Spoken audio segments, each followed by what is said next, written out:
So this is part of our series. We've been covering specific verticals, industries, whatever you want to call them. And today we have arrived at the tourism center.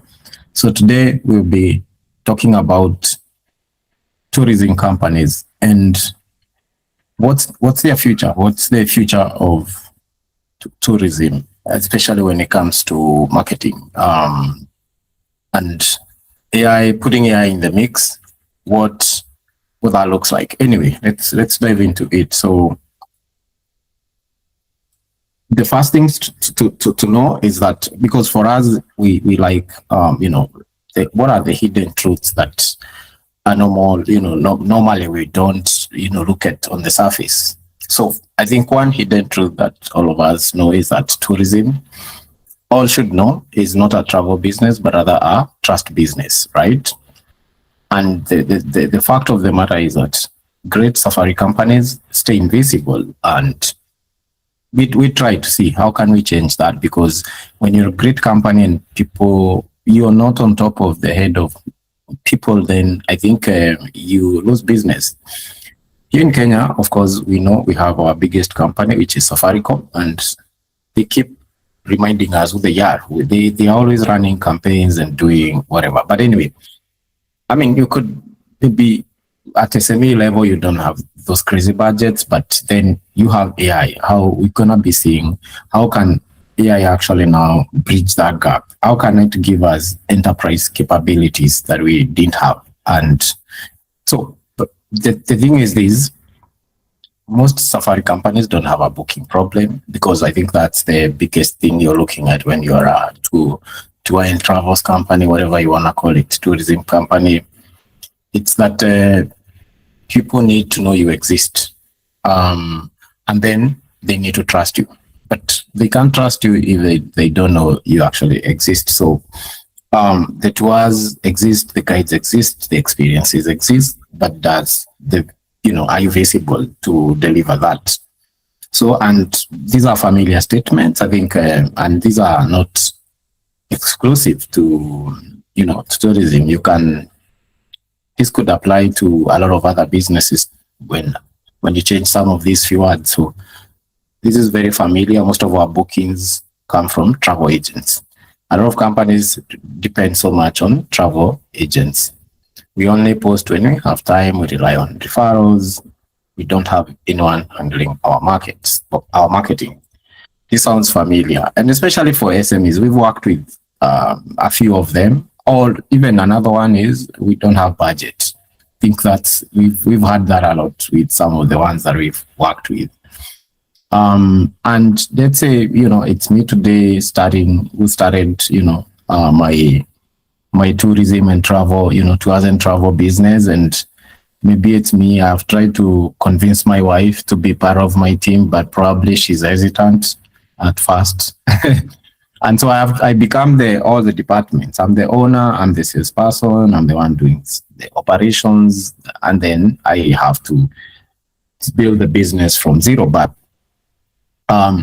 what if you started with a department, even without hiring people? Anyway, but we'll come back to that later.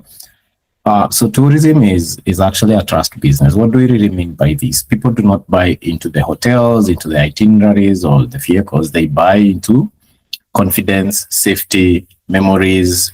I mean, I have toured,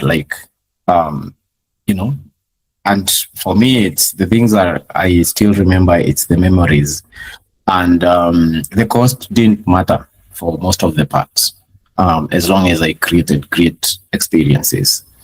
And so you have first to understand that to even deliver with whichever technology is just to enable that, or even the budget. If you have the money, you first have to understand the DNA and what runs your business. So we are saying tourism is actually a trust business, but then how can we amplify that trust? How can we make people trust us without having the huge budget or, whatever, with the constraints that we have? You're a founder, or you're a medium-sized kind of business or big.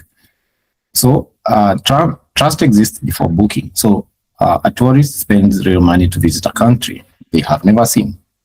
At entry level, just somebody, you could be spending, $2,000.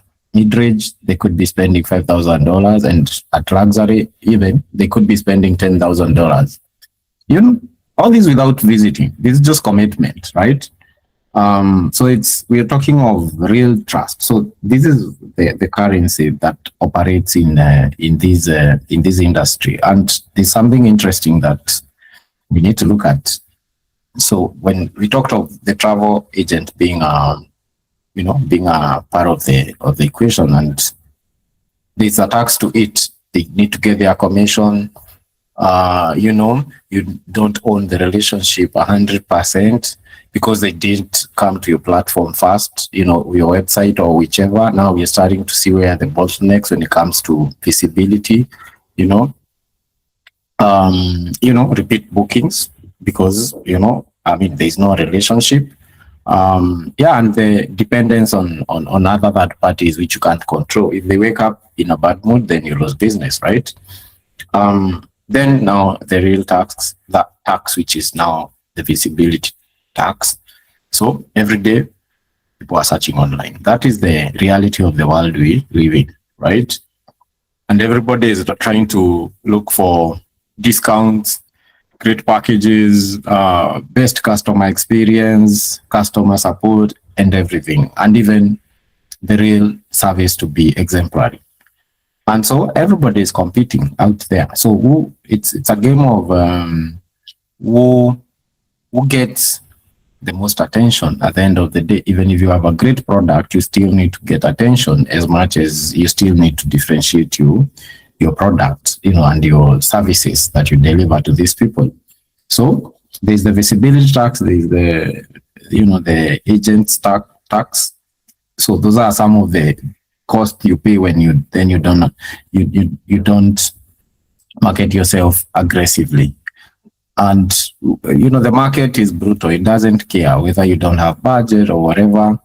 It rewards the one who is visible. And how can we be visible? So, and futuristically looking, it's that and even before AI, it's that every destination has content. That is basically the future and the reality. Every tour has a landing page. Every inquiry gets follow-up. Every business has co-workers. As we looked at, a founder is 6 departments working. How can he get co-workers without even hiring the first person, and then the AI co-workers help him to get enough money to now hire people who then can get their AI capabilities and so forth and so forth. I think that's the new formula to grow any company, leave alone the tourism companies. Only that today we just want to be under this specific area and give it context. So I think this is already a reality, but I think moving forward futuristically is that this will be very intense, because creating some of these content become easy, creating landing pages, whatever, websites, online spaces, whatever, everything, support inquiries, all that becomes easy. Like, for example, for us, for me and for my friends, the last trip we went, I purely relied on ChatGPT to just recommend the companies I should use to travel. And whatever I recommended is the top 3, I went with one of them. The one now who replied the quickest was the one that we went with. So it's just what it is now. And this applies, of course, it's not exclusive to tourism, but it's everywhere. But in this case, this is what we are looking at. So when we look at how have people been doing it, basically, when at distribution level, it's the travel agent. How we see the new model is that it's direct to consumer, because now everything is democratized. I mean, nobody has excuse not to own their own ecosystem. Basically, visibility, it was mostly word of mouth. Then it's high digital presence, revenue, commission cuts, fully margin retained. Marketing, passive, reactive versus active, AI powered. Then you have reach, which was mostly local, regional versus global. And then you have trust building, which, AI helps you to build it. And then, agent, the travel agent helps build it. And then brand helps build it, because if you have high digital presence, then your brand is actually highly active, and that's the equity that it gives you. So what we are saying is every employee deserves a team, basically. If you're a founder, you deserve a team. If you're a marketing manager, you deserve a team. You can be a marketing manager, but you have all these other employees in AI. You have a researcher, you have a writer, you have a designer, you have a strategist, you have an assistant, and you have an analyst. So that's the future. The future is that you can have, there's no excuse to not have great outcomes with, I don't want to say, a small budget, I would say, but I think just you can have that in an affordably, basically. That's what we are saying. So, and today we're going to be showing that some of how you can have digital presence affordably. So we'll be helping create a Safari website with tour pages, travel creatives, and a booking funnel, basically. A booking funnel. Let's look for an example of a booking funnel. We'll be looking at that. But basically, a Safari site website should have it's a homepage, it's destination, it's trust signals, it's lead capture. Right? Then you have creatives, you have Facebook ads, Instagram posts, reels, destination campaigns, seasonal promotions, and all that. Now, here's our booking funnel. So, and I think when we say booking funnel, some people would say sales funnel. Some people call it a marketing funnel. I think it's much more or less the same thing. I don't want to say a story is a funny one. Like, this is the time I said that one and then somebody got lost. It's like, what the hell is a sales funnel? What is a funnel? You're talking like, that's jargon. Like, you're using a lot of jargon. But I think in marketing and sales world, these are just normal stuff. But anyway, it's simple. It's not complicated. So the word funnel should not make you get thrown off balance. It's a funnel. Imagine of a funnel. A funnel. Basically, let's even say pipe. You can replace a funnel with pipeline. I think that's a much easier word to understand. Like, a pipeline it's a conduit, basically. And what you see is that how the visibility operates in a funnel way. And so let's say you run an ad and you're taking people to a landing page, a website, whatever. So it's a lot of people getting in, and then, even like water gets in, the raw pressure, and then it's lesser pressure. So it's let's say 1,000 people get the funnel, they see the ad, 500 visit the landing page, and then you have a lead form you want them to fill. So let's say 250 of them fill the lead form. And then some can chat on WhatsApp, let's say like 100 up of them, and then some, let's say like 50 of them, it's email. So it's you taking people down, down the funnel. It's some, and some could fill the form, some it's WhatsApp, some it's email follow-up. And then they come to the company, and then now you're trying to nurture them and to get, to close them to be your customers, basically. So that's how the funnel works. So it starts with a lot of people, but then they get to a destination, which is like your online headquarter, which is a website, a landing page. And then from there, there's all different mediums. Everybody is comfortable taking whichever. Some it's lead form, some it's WhatsApp, some it's email. You want to give them options. And then, so that's how a funnel works. I hope that's quite clear. So once you have that, you've launched a website, you have launched, you have your assets and all that, digital presence.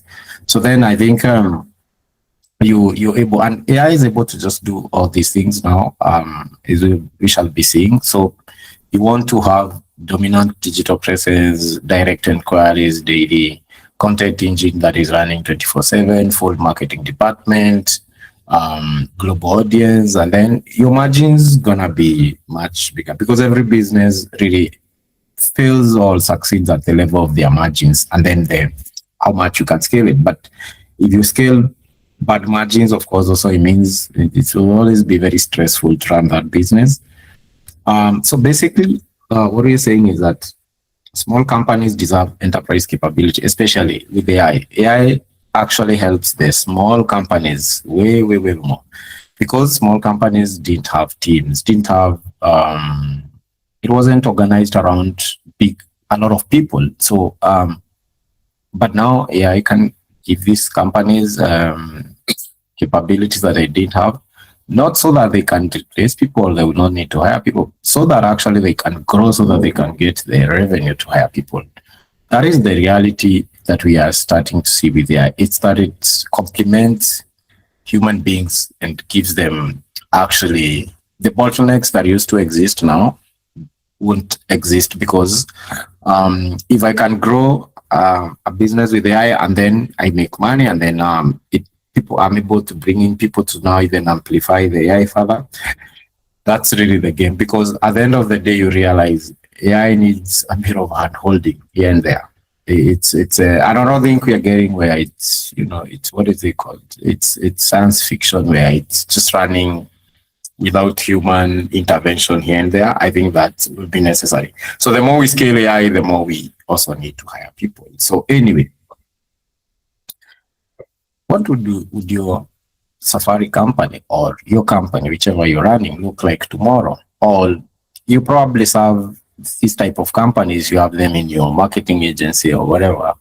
I think this is a POV that is very important to look at, and even when you're serving them. So it's how do you roll out then some of these capabilities and all that. So anyway, I don't want to take so much time. I think I will throw the ball to my team, which is Lawrence, and he can take us through the, he can showcase us these capabilities. So Lawrence, the floor is yours.